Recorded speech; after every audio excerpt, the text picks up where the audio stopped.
பசக்கு சேல ஒண்ணு இல்ல, முதல்ல வீட்டுக்கு வாங்க. நான் முதல்ல போய் அந்த நாய்க்கு ஒரு இன்ஜெக்ஷன் போட்டுறேங்க. அப்புறம் வந்து நான் உங்ககிட்ட இன்ஜெக்ஷன் போட்டுக்கிறேங்க.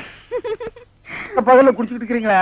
உங்க மச்சான் பார்த்தாருன்னா கள்ளி சாராத்தையும் கலக்கி அடிச்சேன்னா என் மச்சான் என் சமம். எங்க போய் முடிய போகுதோ? அண்ணே, எதுக்கு கொஞ்சமா குடிங்கண்ணே, வயிறு வெடிச்சிட போகுது. அண்ணே, உங்க மச்சான். அந்த ஆளை பத்தி மட்டும் பேசாத. நீ எங்க வீட்டு புள்ள படம் பாத்தியா? அதுல எம்ஜிஆர் அவங்க அக்கா புருஷனை சாட்டையில அடிச்சது மாதிரி எங்க அக்கா புருஷனை நான் சாட்டையாலே அடிக்க போறேன். நீங்க அடிங்கண்ணா.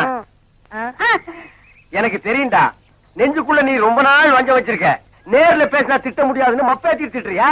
அது வந்து மச்சான் எந்திர மேல எதுக்கு மச்சான் என்ன தேடி வந்த? அது ஒண்ணு இல்லைங்க மாப்பிள, உங்களுக்கு ஒரு இன்ஜெக்ஷன் போடணும். கையில போடுங்க. கையில போட முடியாது, அது ஹெவி இன்ஜெக்ஷன், இடுப்புல தான் போடணும். கொஞ்சம் திரும்புங்க. பாடியை ஸ்டெயின் பண்ணிக்காதீங்க, நானே திருப்புறேன். திரும்புங்க. முதுகாடா இது, கரும் பாறை மாதிரி இருக்கு. ஏண்டா, நான் திண்ணையை புடிச்சிட்டு நடக்கும் போது என் கோவணத்தை புடிச்சிட்டு நடந்த கழுத கல்லை சாராயத்தையும் கலந்து அடிச்சா உங்க மச்சான் மரியாதை பேசுங்க. இவரு மாநாட்டுக்கு பந்தல் போடுறவருக்கு மரியாதை வேற வேணும். ஊருக்குள்ள சின்ன கவுண்டர் மாதிரி மான மரியாதை ஓடுறத என்ன நாய் மாதிரி ஓட வச்சுச்சேடா. இந்த வர்றா, உங்க அக்காவை பாக்கணும், ஆட்டுக்குட்டியை பாக்கணும். நீங்க வந்த சோரி நாயை உங்க ஒப்பனை பார்க்க அனுப்பிடுவேன். இங்க வருங்க, இது என் மான பிரச்சனை. வேட்டி கொடுத்து பேசுங்க. காலையில கட்ட கேட்டுக்கு கரமோட்ட வேஸ்ட் வேறையா? திரும்பி பாக்கணும் ஓடி போயிரு, இல்ல மண்ணை உடைச்சு போடுவேன். நில்றா. கை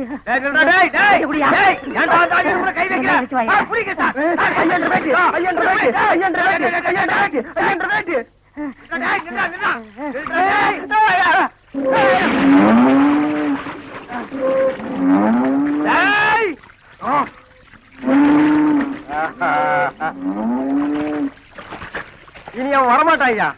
அவன் இனத்தோட இனமா ஐக்கியமாயிட்டான். இனிமே அவன் மனுஷனா மாறதுக்கு வாய்ப்பே இல்லை. வாங்க போலாம். இந்த அவன் ப்ராப்பர்ட்டி